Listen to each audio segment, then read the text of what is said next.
ಈಗ ಬಂದದಷ್ಟೇ. ಈಗ ಅದು ಎಂತ ಪ್ರಾಬ್ಲಮ್ ಅಂತ ಯಾರಿಗೂ ಕಂಡು ಹಿಡ್ಕೊಳ್ಳಿಕ್ಕೆ ಆಗ್ತಾ ಇಲ್ಲ.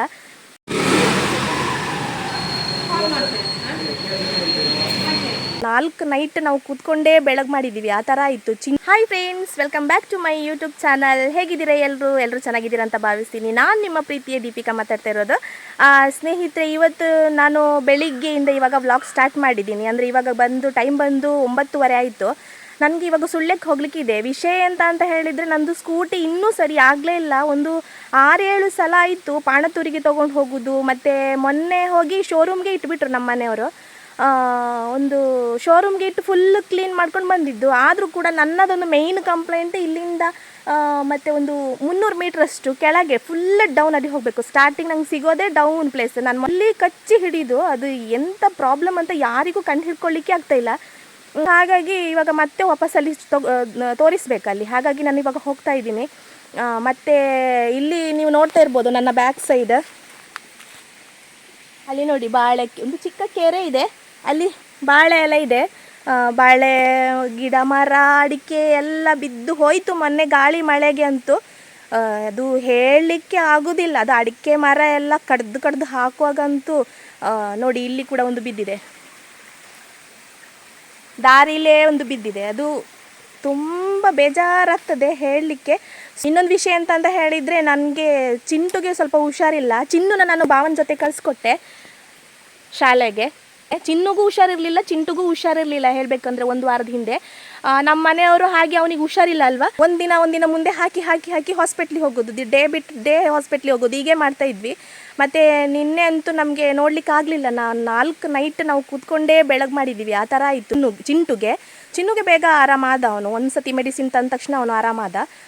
ಚಿಂಟುಗೆ ಮತ್ತು ನಿನ್ನೆ ಡಿಸೈಡ್ ಮಾಡಿಬಿಟ್ವಿ ಹೋಗಿ ಬ್ಲಡ್ ಟೆಸ್ಟ್ ಮಾಡಿಸೋದು ಅಂತ ಹೇಳಿಬಿಟ್ಟು. ಹೋಗಿ ನಿನ್ನೆ ಬ್ಲಡ್ ಟೆಸ್ಟ್ ಎಲ್ಲ ಮಾಡಿಸಿದ್ವಿ. ಮತ್ತು ಲಾಸ್ಟಿಗೆ ಡಾಕ್ಟ್ರು ಹೇಳಿದರು, ಆಲ್ರೆಡಿ ಅವನಿಗೆ ಆ್ಯಂಟಿಬಯೋಟಿಕ್ ಸ್ಟಾರ್ಟ್ ಆಗಿದೆ, ಇವಾಗ ನಾನು ಕೂಡ ಮುಂದುವರಿಸಿ ಕೊಡ್ತೀನಿ, ಇದು ಬೇರೆ ಡಾಕ್ಟ್ರು.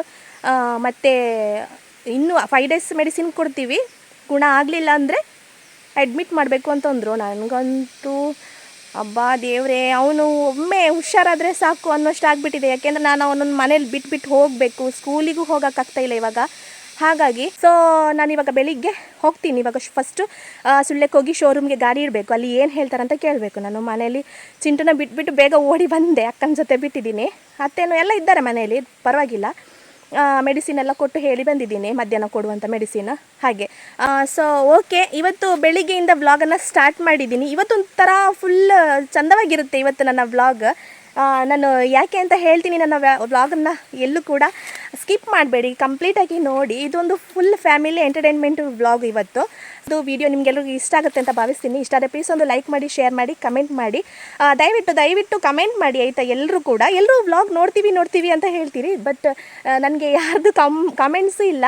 ಹಾಗೆ ಲೈಕ್ ಕೂಡ ಮಾಡಿ. ಒಂದು ಪಕ್ಕದಲ್ಲಿ ಅಲ್ಲೊಂದು ಹೀಗೆ ಒಂದು ಚಿಹ್ನೆ ಕಾಣುತ್ತಲ್ಲ, ಅಲ್ಲೊಂದು ಲೈಕ್ ಕೊಟ್ಟು ಬಿಡಿ ಅಷ್ಟೇ ಆಯಿತಾ. ಇಲ್ಲಿ ನೋಡಿ, ಇದು ದಾರಿಲಿ ಹೋಗುವಾಗ ಆಚೆ ಪಕ್ಕದ ಮನೆಯವ್ರದ್ದು ಮಾವಿನ ಮರ ಇದೆ, ಇಲ್ಲಿ ಮೇಲೆ ಫುಲ್ ಇದೆ, ಕಾಣ್ತಾ ಇದ್ವೋ ಇಲ್ಲೋ ಗೊತ್ತಿಲ್ಲ. ಇಲ್ಲಿ ದಾರಿಲಿ ಸಿಗುತ್ತೆ. ಈಗ ಇಷ್ಟೇ ಸಿಕ್ಕಿದೆ, ಯಾರೋ ತಗೊಂಡು ಹೋಗಿರಬೇಕು ಮೋಸ್ಟ್ಲಿ. ಮೊನ್ನೆ ಎಲ್ಲ ಗಾಳಿಗಂತೂ ಸಿಕ್ಕಾಪಟ್ಟೆ ಬಿದ್ದಿತ್ತು. ನಮಗೆ ಈ ಅಡಿಕೆ ಮರ ಹೋಗಿದ್ದು ಟೆನ್ಷನಲ್ಲೆಲ್ಲ ಮಾವಿನ ಹಣ್ಣೆಲ್ಲ ತಗೊಳ್ಳೋದೆಲ್ಲ ತಲೆಗೆ ಬರಲಿಲ್ಲ ಅದು. ಓಕೆ, ಇಲ್ಲಿ ತೋಟಕ್ಕೆ ಹೋಗೋದು ದಾರಿ, ಹಾಗೆ ಇಲ್ಲಿ ಇರ್ತೀನಿ, ಹೋಗುವಾಗ ತಗೊಂಡು ಹೋಗೋದು. ಇಲ್ಲಿ ನೋಡಿ, ಮೊನ್ನೆ ಇಲ್ಲೇ ಮರ ಬಿದ್ದಿದ್ದು ಫುಲ್ಲು, ಇದು ಹಲಸಿನ ಮರ ಎಲ್ಲ ಬಿದ್ದಿತ್ತು. ಅದನ್ನೀಗ ಕಡ್ದೆಲ್ಲ ಕ್ಲಿಯರ್ ಮಾಡಿದ್ದಾರೆ. ದಾರಿ ಆ ಕಡೆ ಈ ಕಡೆ ತಿರ್ಗಾಡಬೇಕಲ್ಲ, ಹಾಗಾಗಿ ನಾನು ಇಲ್ಲಿ ಮೇಲ್ಗಡೆ ಹೋಗಬೇಕು. ಸ್ಕೂಟಿ ಅಲ್ಲಿರೋದು, ಮೇಲೆ ತೆಟ್ಟಲ್ಲಿದೆ, ಅಲ್ಲಿ ಹೋಗಬೇಕು. ನಾನಿವಾಗ ಇಲ್ಲಿ ಸ್ಕೂಟಿಯಲ್ಲಿ ಇಟ್ಟಿದ್ದೀನಿ, ಇಲ್ಲಿಗೆ ಬಂದೆ ಮೇಲೆ ತೆಟ್ಟಿಗೆ. ಹಾಗೆ ನಮ್ಮ ಮನೆಯವರು ಇವತ್ತು ಹೋಗಿದ್ದಾರೆ. ಒಂದೊಂದೇ ದಿನ ಮುಂದೆ ಹಾಕಿ ಅಂತ ಇವತ್ತು ಹೋದರು. ನೆಕ್ಸ್ಟ್ ಇದೇ ತಿಂಗಳಲ್ಲಿ ಇನ್ನೊಂದು ಸಲ ಬರಲಿಕ್ಕಿದೆ, ಆದರೆ ಬರ್ತೀನಿ ಅಂತ ಹೇಳಿದ್ದಾರೆ. ದೈವಸ್ಥಾನದಲ್ಲಿ ಹರಿಸೇವೆ ಇದೆ, ವರ್ಷಾಂಪ್ರತಿ ನಡೆಯುವಂಥದ್ದು, ಅದಕ್ಕೆ ಬರಲಿಕ್ಕಿದೆ. ನೋಡಬೇಕು ಏನೆಲ್ಲ ಆಗುತ್ತಂತ. ಓಕೆ, ಹಾಗಾದರೆ ನಾನಿನ್ನು ಹೋಗ್ತೀನಿ ಸುಳ್ಯಕ್ಕೆ. ಅಲ್ಲಿ ಹೋಗಿ ಆದರೆ ಅಲ್ಲಿ ವೀಡಿಯೋ ಮಾಡ್ತೀನಿ. ಓಕೆ, ಮತ್ತು ಅಲ್ಲಿ ಮಾತಾಡಲಿಕ್ಕೆಲ್ಲ ಇದೆಯಲ್ಲ ಅವ್ರ ಹತ್ರ. ಹಾಗೆ ಫ್ರೆಂಡ್ಸ್, ನಾನಿವಾಗ ಸುಳ್ಯಕ್ಕೆ ತಲುಪಿದೆ. ಇದೇ ಶೋರೂಮು. ಇಲ್ಲಿ ನಾನು ಸ್ಕೂಟಿ ತಂದು ಇಟ್ಟಿದ್ದೀನಿ, ಅಲ್ಲಿ ಎದುರುಗಡೆ ಕಾಣ್ತಾ ಇದೆ ಅಲ್ಲ ವೈಟ್ದು ನನ್ನದೇ ಸ್ಕೂಟಿ ಅದು. ಹಾಗೆಯೇ ನಮ್ಮ ಪರಿಚಯದವರೊಬ್ಬರು ಇಲ್ಲಿ ಮೇಯ್ನ್ ಮೆಕ್ಯಾನಿಕ್ ಆಗಿ ಕೆಲಸ ಮಾಡ್ತಾ ಇದ್ದಾರೆ. ನಮ್ಮ ಫ್ಯಾಮಿಲಿ ಫ್ರೆಂಡ್ ಕೂಡ ಹೌದು, ನಮ್ಮ ಮನೆಯವ್ರ ಫ್ರೆಂಡ್ ಕೂಡ ಹೌದು, ಸುಜಿತಣ್ಣ ಅಂತೇಳಿ. ಅವ್ರ ಹತ್ರನೇ ಸ್ಟಾರ್ಟಿಂಗು ಅವ್ರ ಹತ್ರನೇ ಕೊಟ್ಟಿದ್ದು. ಇಲ್ಲಿ ಬರ್ತಾ ಇದ್ದಾರೆ ನೋಡಿ ಇವರೇ. ಸ್ಟಾರ್ಟಿಂಗು ಅವ್ರ ಹತ್ರನೇ ಕೊಟ್ಟಿದ್ದು, ಇವಾಗ ಕೂಡ ಅವ್ರ ಹತ್ರನೇ ವಾಪಸ್ ಹೇಳಿ ಎಲ್ಲ ಕೊಟ್ಟು ಬಂದೆ. ಮತ್ತು ಇದು ಸುಳ್ಯ ಪೇಟೆ, ನೀವೆಲ್ಲ ನೋಡ್ತಾ ಇರ್ಬೋದು. ಅಲ್ಲಿ ಗಾಡಿ ಇಟ್ಬಿಟ್ಟು ನಾನು ಈಗ ಆಟೋದಲ್ಲಿ ಕೆಳಗಡೆ ಆಲೆಟ್ಟಿ ರೋಡಲ್ಲಿ ನಮ್ಮ ಭಾವನವರ ಗುಡ್ ರಿಚ್ ಚಿಕನ್ ಸೆಂಟರ್ ಅಂಗಡಿ ಇದೆ ಅಲ್ಲ, ಕೋಳಿ ಅಂಗಡಿ, ಅಲ್ಲಿ ಹೋಗ್ತಾ ಇದ್ದೀನಿ. ಅಂದರೆ ಬೇರೆ ಏನು ದೊಡ್ಡ ದೊಡ್ಡ ಐಟಮ್ ಏನೋ ನನಗೆ ಪರ್ಚೇಸ್ ಮಾಡಲಿಕ್ಕೆ ಇರಲಿಲ್ಲ. ಹಾಗಾಗಿ ಸ್ವಲ್ಪ ಮಕ್ಕಳಿಗೆ ಏನೋ ತಿಂಡಿ ಮತ್ತು ಹಾಲು ಅದನ್ನೆಲ್ಲ ತೊಗೊಂಡು, ಅಂದರೆ ನನ್ನ ಮೇಯ್ನ್ ರೋಡಲ್ಲಿ ಅಲ್ಲೇ ಮೇಲ್ಗಡೆನೇ ಇಳಿದೆ. ಅಲ್ಲಿಂದ ಇಳ್ಕೊಂಡು ಅಲ್ಲಿ ಅಂಗಡೀಲಿ ಸ್ವಲ್ಪ ತಿಂಡಿ ಎಲ್ಲ ತೊಗೊಂಡು ಮತ್ತು ಇವಾಗ ನಡ್ಕೊಂಡು ಇಲ್ಲಿ ಕೆಳಗಡೆ ಬಂದೆ ನಾನು. ಹಾಗೆಯೇ ಇದೇ ಕೋಳಿ ಅಂಗಡಿ ಗುಡ್ ರಿಚ್ ಚಿಕನ್ ಸೆಂಟರ್. ನಮ್ಮ ಮನೆಯವರ ದೊಡ್ಡಪ್ಪನ ಮಗ ಇವರು, ಹರಿಭಾವ ಅಂತ ಹೇಳಿ ಇವ್ರ ಹೆಸರು. ಫ್ರೆಂಡ್ಸ್, ಸುಳ್ಯಕ್ಕೆ ಹೋಗಿ ಬಂದೆ. ಇವಾಗ ಟೈಮ್ ಬಂದು 12:15 ಆಯಿತು. ನಾನು 11:15 ಅಷ್ಟೊತ್ತಿಗೆ ಮುಕ್ಕಲ್ ಕಳೆದಾಗ ಅಲ್ಲಿಂದ ಹೊರಟೆ. ನಾನು ಭಾವನವರ ಅಂಗಡಿಯಲ್ಲಿ ಕೂತ್ಕೊಂಡಿದ್ನಲ್ಲ, ಎಂತ ಮಾಡೋದು, ಇನ್ನು ಎಂತ ಹೋಗ್ಲಿಕ್ಕೆ ಉಂಟು, ಬಸ್ ಆದರೆ ನಡೆದು ಬರಬೇಕಲ್ಲ ಅಲ್ಲಿಂದ ಅಂಗಡಿಯಿಂದ. ಹಾಗಾಗಿ ಯೋಚನೆ ಮಾಡ್ತಾ ಕೂತ್ಕೊಂಡಿದ್ದೆ. ಅವರು ಅಷ್ಟೊತ್ತಿಗೆ ಹೇಳಿದರು, ಹರಿಭಾವ ಅವ್ರದ್ದು ಸ್ಕೂಟಿಯಲ್ಲಿ ಅಂಗಡಿಲಿತ್ತು, ಮನೆಗೆ ತಲುಪಿಸ್ಬೇಕಂತೆ. ಹಾಗಾಗಿ ನೀನು ಅಂದರೆ ನನ್ನ ಸ್ಕೂಟಿನೇ ತೊಗೊಂಡು ಹೋಗು ನೀನು ಸೀದಾ ಅಂತ ಹೇಳಿದರು. ಅವರಿಗೆ ಬೇಕಂತೆ, ಮನೇಲೆಲ್ಲ ಮಕ್ಕಳೆಲ್ಲ ಇದ್ದಾರೆ, ಹಾಗೆ ಕಲಿಯೋರಿಗೆ ಹೆಲ್ಪ್ ಆಗುತ್ತೆ ಅಂತ ಹೇಳಿ ಅವ್ರು ಜೀಪಲ್ಲಿ ಬರೋದಲ್ಲ. ಹಾಗಾಗಿ ಗಾಡಿ ಹೇಗೆ ತಲುಪಿಸೋದು ಅಂತ ಹೇಳಿ ನೋಡ್ತಾಯಿದ್ರು. ನಾನು ಸಿಕ್ಕಿದ್ನಲ್ಲ, ನನಗೂ ಒಂದು ಒಳ್ಳೆದಾಯಿತು, ಮನೆ ತನಕ ಬರಲಿಕ್ಕಾಯ್ತಲ್ಲ. ಹಾಗಾಗಿ ಅಲ್ಲಿ ಈಗ ಅವರ ತೆಟ್ಟಲ್ಲಿ ಅವರ ಜಾಗ ಲೆವೆಲ್ ಮಾಡಿದಾರಲ್ಲ, ಅಲ್ಲಿ ಸ್ಕೂಟಿ ಇಟ್ಟು ನಾನಿವಾಗ ಮತ್ತೆ ಮನೆಗೆ ಹೋಗ್ತಾ ಇದ್ದೀನಿ. ನೋಡಿ, ಇದು ಹಿಂದೆ ಕಾಣ್ತಾ ಇದೆ ಅಲ್ಲ, ಇದು ನಮ್ಮದು ಹೊಸ ರೋಡ್ ಮಾಡಿದ್ದು. ನಾನೊಂದು 2-3 ಸಲ ವೀಡಿಯೋದಲ್ಲಿ ತೋರಿಸಿದ್ದೀನಿ. ಸೊ ಓಕೆ, ಹಾಗಾದರೆ ಸ್ವಲ್ಪ ಅಕ್ಕ ಎಂಥದೋ ಸ್ವಲ್ಪ ಐಟಮ್ಸ್ ಎಲ್ಲ ತರಲಿಕ್ಕೆ ಹೇಳಿದರು. ಹಾಗೆ ತೊಗೊಂಡು ಇವಾಗ ನಾನು ಮನೆಗೆ ತಲುಪಿದೆ. ಹಾಗೆ ನಾನು ಹೋಗುವಾಗ ಚಿಂಟುನ ಹತ್ರ ಹೇಳದೇ ಬಿಟ್ಟು ಹೋಗಿದ್ದಲ್ಲ, ಕಣ್ಣು ತಪ್ಪಿಸಿ ಹೋಗಬೇಕು. ಅವನು ಎದುರುಗಡೆ ಹೋದರೆ ಅಳ್ತಾನೆ. ಒಂದೊಂದು ಸಲ ಸರಿಯಾಗಿರ್ತಾನೆ, ಒಂದೊಂದು ಸಲ ತುಂಬ ಅರ್ಥ ಬಿಡ್ತಾನೆ. ಹಾಗೆ ಇವತ್ತು ಅವನ ಎಕ್ಸ್ಪ್ರೆಷನ್ ಯಾವ ಥರ ಇದೆ ಅಂತ ನೋಡುವ ಬನ್ನಿ. ಚಿಂಟು, ಹಾಯ್. ಈಗ ಬಂದದಷ್ಟೇ. ಈಗ ಅದು ದೊಡ್ಡಮ್ಮ ತರಲಿಕ್ಕೆ ಹೇಳಿದ್ದು. ಕೊಡು, ದೊಡ್ಡಮ್ಮಗೆ ತಗೊಂಡೋಗಿ ಕೊಡು. ಬಾರಟ್ಟು, ಮೆಲ್ಲ ಮೆಲ್ಲ ಹೋಗು, ದೊಡ್ಡಮ್ಮಂಗೆ ಕೊಡು. ಹಾಗೆ ಚಿಂಟು ಒಳಗಡೆ ಹೋಗಿ ಆಟ ಆಡ್ತಾ ಇದ್ದಾನೆ. ನಾನು ರೂಮಿಗೆ ಹೋಗಿ ಡ್ರೆಸ್ ಚೇಂಜ್ ಎಲ್ಲ ಮಾಡ್ಕೊಂಡು ಬಂದೆ. ಮತ್ತು ಇವತ್ತು ನಮ್ಮ ಮನೆಗೆ ಅಕ್ಕನ ಮಗಳು ಮತ್ತು ಅಕ್ಕ ತಮ್ಮ ಇಬ್ಬರು ಬಂದಿದ್ದಾರೆ. ಅಂದರೆ ಅವಳಿಗೆ ಇದೇ ತಿಂಗಳಲ್ಲಿ ಮದುವೆ ಇರುವಂಥದ್ದು. ಹಾಗೆ ಇನ್ವಿಟೇಷನ್ ಕೊಡಲಿಕ್ಕೆ ಅವರಿಬ್ಬರು ಬಂದಿದ್ದಾರೆ. ಅಂದರೆ ತುಂಬ ದಿನ ಇವಳು ನಮ್ಮ ಮನೇಲಿ ಇದ್ಲು, ಸುಮಾರು ದಿನ. ಇವಾಗ ಮದುವೆ ಹುಡುಗಿ ವಾಪಸ್ ಇನ್ವಿಟೇಷನ್ ಕೊಡ್ಲಿಕ್ಕೆ ಬಂದಿದ್ದಾಳೆ. ಹಾಗೆಯೇ ನಾನು ಇಲ್ಲಿಂದ ಹೋಗುವಾಗ ಅವ್ರು ಸಿಕ್ಕಿದ್ರು ನನಗೆ. ಹಾಗಾಗಿ ನನಗೆ ಅಷ್ಟೊತ್ತಿಗೆ ಮಾತಾಡ್ಲಿಕ್ಕೆ ಆಗಲಿಲ್ಲ. ಹಾಗಾಗಿ ಇವಾಗ ಮಾತಾಡಿಸ್ತಾ ಇದ್ದೀನಿ. ಹಾಗೆ ನೋಡಿ, ಇಲ್ಲಿ ಇವತ್ತು ನಾನು ಮಧ್ಯಾಹ್ನ ತನಕ ವಿಡಿಯೋ ಮಾಡಿದ್ದೆ, ಆಮೇಲೆ ಕಂಟಿನ್ಯೂ ಮಾಡೇ ಇರಲಿಲ್ಲ. ಅಂದರೆ ಚಿಂಟು ಸ್ವಲ್ಪ ಮಲಗಿಸ್ಬೇಕಿತ್ತು. ಹಾಗಾಗಿ ಅವನನ್ನು ಮಲಗಿಸೋ ಅಷ್ಟೊತ್ತಿಗೆ ನನಗೇನೆ ನಿದ್ದೆ ಬಂದುಬಿಡ್ತಲ್ಲಿ. ಮತ್ತೆ ಹೊರಗಡೆ ಬಂದು ಸ್ವಲ್ಪ ಒಳಗಡೆ ಎಲ್ಲ ಕೆಲಸ ಇತ್ತದೆಲ್ಲ ಮಾಡಿಕೊಂಡು ಒಂದು ಟೀ ಎಲ್ಲ ಕುಡಿದ್ಬಿಟ್ಟು ಮತ್ತೆ ನಾನಿಲ್ಲಿ ಸ್ವಲ್ಪ ವೀಡಿಯೋ ಎಡಿಟ್ ಮಾಡ್ತೀನಿ ಅಂತ ಹೇಳಿಬಿಟ್ಟು ಹೀಗೆ ಬಂದೆ ಮೇಲ್ಗಡೆ. ಅಲ್ಲಿ ಕೆಳಗಡೆ ಎಲ್ಲ ಸೌಂಡು, ಮಕ್ಕಳದ್ದು ಸೌಂಡು. ಹಾಗಾಗಿ ಮತ್ತು ಇಲ್ಲಿ ಬರುವಾಗ ನೋಡಿ, ಇವನು ಬಂದಿದ್ದಾನೆ, ಲಕ್ಕಿ. ಇಲ್ಲಿ ನಮ್ಮ ಭಾವ ಒಬ್ಬರಿದ್ದಾರೆ, ಅವ್ರ ಮನೆ ಒಬ್ಬರು ಅತಿಥಿ ಅಂತ ಹೇಳ್ಬೋದು. ಅವಾಗವಾಗ ಬರ್ತಾನೆ, ಅಪರೂಪ. ಅವನಿಗೆ ಮನಸ್ಸಾಗಬೇಕು ಅಲ್ಲ ಲಕ್ಕಿ? ಜಿಮ್ಮಿ ಇಲ್ಲಿ, ಲಕ್ಕಿ ಜಿಮ್ಮಿ ಇಲ್ಲಿ ಒಬ್ಬನೇ ಬಂದಿದ್ದಾನೆ. ಇನ್ನೊಬ್ಬ ಇರಬೇಕಾಗಿತ್ತು ಜೊತೆಯಲ್ಲಿ, ಜಿಮ್ಮಿ ಇದ್ದಾನೆ ಇನ್ನೊಬ್ಬ, ಅವನು ಬರಬೇಕಾಗಿತ್ತು, ಯಾಕೆ ಬರಲಿಲ್ಲ ಗೊತ್ತಿಲ್ಲ. ನೋಡಿ, ಇವನು ಕೆಲಸ ಏನು ಗೊತ್ತಾ, ಇದು ಈ ಥರ ಚಿಕ್ಕ ಚಿಕ್ಕದು ಸಿಗುತ್ತಲ್ಲ ಎಲೆ, ಇದನ್ನೆಲ್ಲ ಕಚ್ಚಿಕೊಂಡು ಹೋಗೋದು ಅವನು. ಎಲ್ಲಿಗೆ ತೊಗೊಂಡೋಗ್ತಾನೋ ಗೊತ್ತಿಲ್ಲ. ನೋಡಿ ಅದನ್ನು ತೊಗೊಂಡು ಹೋಗೋದು, ಅಂಥದ್ದು ಸಿಕ್ಕಿದ್ರೆ ಸಾಕು ಅವನಿಗೆ. ಅದು ಒಂಥರ ಆಟ ಒಂದು. ನೋಡಿ, ನನ್ನ ಜೊತೆ ಇದ್ದಾನೆ ಇವಾಗ. ಅಲ್ಲಿ ಕೆಳಗಡೆ ಹೋದು ಸುಮಾರು ಜನ ಇದ್ದಾರಲ್ಲ ಮನೆಯಲ್ಲಿ, ಹಾಗಾಗಿ ಇಲ್ಲೇ ಇದ್ದಾನೆ, ಏಕೋ ಕೆಳಗಡೆ ಹೋಗ್ತಾ ಇಲ್ಲ. ಮತ್ತು ಇವಾಗ ನಮ್ಮ ಮನೆಯಲ್ಲಿ ರಾಜು ಇದ್ದಾನಲ್ಲ, ತುಂಬ ಚಿಕ್ಕವನು, ಎಲ್ಲಾದರೂ ಕಚ್ಚಿಬಿಡ್ತಾನಂತ ಸ್ವಲ್ಪ ಭಯ ಆಗುತ್ತೆ.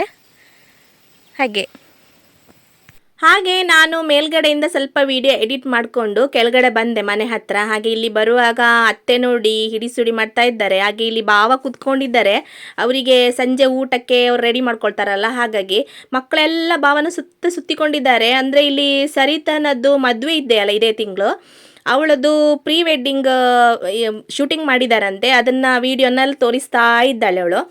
ಹಾಗೆ ನಾನು ಕೂಡ ಅದನ್ನು ನೋಡ್ಕೊಳ್ತಾ ಇದ್ದೆ. ಅದು ಆ ಮೊಬೈಲ್ಗಿಂತ ನನ್ನ ಮೊಬೈಲಲ್ಲಿ ಕ್ಲಿಯರ್ ಇದೆ ಚಿಕ್ಕಿ ಅಂತ ಹೇಳ್ತಾ ಇದ್ಲು. ಹಾಗೆ ಇಲ್ಲಿ ಸಂಜೆ ಆಯಿತು, ಅವರು ಸ್ವಾಮಿಯವರೆಲ್ಲ ಬಂದರು. ಅವರು ಭಾವ ಒಬ್ಬರಿದ್ದಾರಲ್ಲ ಪುನಿಸ್ವಾಮಿ ಅಂತ, ಅವರು ಬೆಳಿಗ್ಗೆ ಹೋದವರು ಈಗ ಬಂದರು. ಬರುವಾಗ ಅವರು ಹುಳಿ ಎಲ್ಲ ಕೊಯ್ದಿದ್ರಂತೆ ಅಲ್ಲಿ ಮನೆಗೆ ಬೇಕಾಗಿ. ಹಾಗೆ ನಮ್ಮ ಮನೆಗೆ ಕೂಡ ಸ್ವಲ್ಪ ತೊಗೊಂಡು ಬಂದರು. ಹಾಗೆ ಇದು ಎಂಥ ಹುಳಿ ಅಂತ ನಾನಿದು ಫಸ್ಟ್ ಟೈಮ್ ನೋಡೋದು.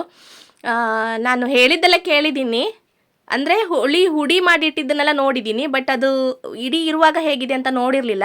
ಇನ್ನು ಎಂಥದ್ದು ಎಂಥ ಹುಳಿ ನೋಡಿ ತೋರಿಸು.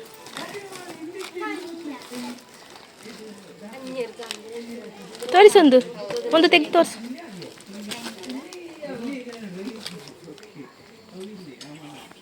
ಎಂತಂತೆ ಅದು, ಎಂತನದು? ಉಂಡೆ ಹುಳಿ ಅಂತೆ. ಉಂಡೆ ಹುಳಿನಾ? ಹಾಂ.